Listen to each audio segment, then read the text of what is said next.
খেলা আবার হবে। नमस्कार, आदाब, सत श्री अकाल, जय भीम, जोहार। मेरा नाम है नवीन कुमार। पश्चिम बंगाल की मुख्यमंत्री ममता बनर्जी ने ऐलान किया है कि अगर चुनाव आयोग ने अपने कर्मों से तौबा नहीं किया तो वो उसके खिलाफ धरने पर बैठ जाएंगी।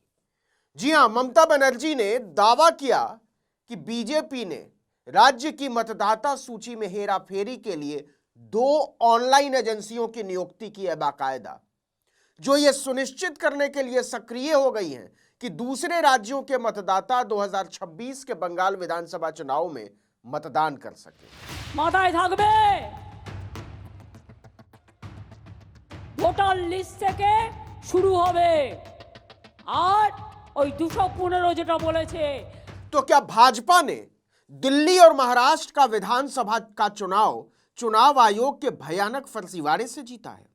यह कोई मामूली इल्जाम नहीं है, लेकिन चुनाव आयोग पर संकेतों ही संकेतों में इतना खुल्लम खुल्ला इल्जाम एक विशाल राज्य की मुख्यमंत्री ने लगाया है। जी हां, पश्चिम बंगाल की मुख्यमंत्री ममता बनर्जी ने सीधा सीधा इल्जाम लगाया है कि महाराष्ट्र और दिल्ली में बीजेपी ने धोखे से चुनाव जीता है। उन्होंने कहा कि दिल्ली नहीं कर सके, महाराष्ट्र नहीं कर सके, हम बंगाल में पकड़ लेंगे, हम जवाब देंगे। ममता बनर्जी ने मंच से कई दस्तावेज निकाले और मतदाता सूची में घपलेबाजी के सबूत के तौर पर उसे लहराने लगी। मुख्यमंत्री ने आरोप लगाया कि बंगाली मतदाताओं के सैकड़ों पहचान पत्र यानी वोटर आई कार्ड की संख्या तो वही रखी गई है, लेकिन मतदाता यानी वोटर का नाम बदल दिया गया। उनकी जगह उसी वोटर आई कार्ड में गुजरात या हरियाणा के रहने वाले किसी आदमी का नाम डाल दिया गया है। मतलब जब असली आदमी अपना वोटर आई कार्ड लेकर बूथ पर पहुंचेगा तो पता चलेगा कि वोटर आई कार्ड का नंबर तो ठीक है, लेकिन वोटर लिस्ट में उसकी जगह किसी और का नाम चढ़ा हुआ है। ममता बनर्जी ने आरोप लगाया कि महाराष्ट्र और दिल्ली में इसका अंजाम हम देख चुके हैं। चुनाव आयोग ने फर्जी वोटर बनाए और उन फर्जी वोटरों के दम पर जनतंत्र को हराकर सत्ता बीजेपी के हवाले कर दी गई। और यही प्रयोग पश्चिम बंगाल में दोहराने की तैयारी है। খেলা ভোটার লিস্ট থেকে শুরু, ঠিক আছে? খেলা number 1 voter list. Mamata Banerjee ने बार बार कहा कि भाजपा ने दिल्ली और महाराष्ट्र विधानसभा चुनाव फर्जी वोटों के जरिए जीता है और इसमें चुनाव आयोग ने मदद की। ऐसा सीधा और भारी इल्जाम चुनाव आयोग पर तो उन दलों ने भी नहीं लगाया है जिन्हें ममता बनर्जी के मुताबिक इस घपलेबाजी की कीमत चुकानी पड़ी है, जैसे महाराष्ट्र में कांग्रेस, एनसीपी, एसपी और शिवसेना यूबीटी ने, और दिल्ली में आम आदमी पार्टी ने। ये पार्टियां भी इतना खुलकर आरोप नहीं लगा रही। इन दोनों ही राज्यों में ममता बनर्जी की तृणमूल कांग्रेस का कुछ भी दांव पर नहीं था। बावजूद इसके उन्होंने डंके की चोट पर कहा कि भाजपा नेताओं ने चुनाव आयोग के ऑफिस में बैठकर उसी तर्ज पर बंगाल में भी फर्जी मतदाता सूची बनाई है। उन्होंने पश्चिम बंगाल के हर जिले में फर्जी मतदाताओं को जोड़ा है और इन फर्जी मतदाताओं में ज्यादातर वोटर गुजरात और हरियाणा से हैं। महाराष्ट्र और दिल्ली में विपक्ष इन तथ्यों का पता नहीं लगा पाया, लेकिन तृणमूल कांग्रेस के कार्यकर्ताओं में उत्साह भरते हुए ममता बनर्जी ने किसी गुस्ताखी की सूरत में चुनाव आयोग की ईंट से ईंट बजाने का ऐलान कर डाला मंच से ही। পেছনে যারা আছেন, গ্যালারিতে যারা আছেন, চারিদিকে আমার বাঁদিকে ডান দিকে লড়বেন, জবাব দেবেন, মনে রাখবেন। ममता बनर्जी ने दावा किया कि बीजेपी ने राज्य की मतदाता सूची में हेराफेरी के लिए 2 ऑनलाइन एजेंसियों की बाकायदा नियुक्ति की है, जो यह सुनिश्चित करने के लिए सक्रिय हो गई हैं कि दूसरे राज्यों के मतदाता 2026 के बंगाल विधानसभा चुनाव में मतदान कर सके, वोट डाल सके। बंगाल के मुख्यमंत्री ने तृणमूल कांग्रेस के सम्मेलन में दावा किया कि जहां तक मुझे जानकारी मिली है, इस मकसद के लिए 2 एजेंसियों, उन्होंने नाम भी लिया, एसोसिएशन ऑफ ब्रिलियंट माइंड्स और कंपनी इंडिया 360 को नियुक्त किया गया है। इन एजेंसियों ने डेटा एंट्री ऑपरेटरों से संपर्क किया। उन्होंने कुछ गलत ब्लॉक स्तरीय रिटर्निंग अधिकारियों के साथ मिलकर ऐसा किया।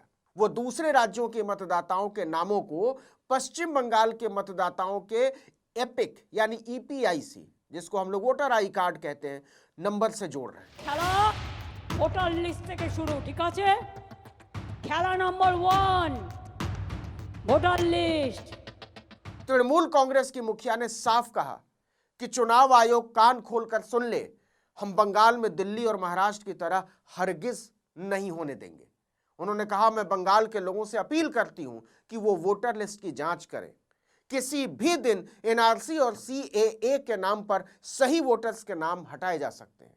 भाजपा ऐसा करके किसी भी तरह से टीएमसी को हराना चाहती है, लेकिन हम ऐसी किसी भी चाल को कामयाब नहीं होने देंगे। और अगर भाजपा अपनी हरकतों से बाज नहीं आई तो उसे इसकी भारी कीमत चुकानी होगी।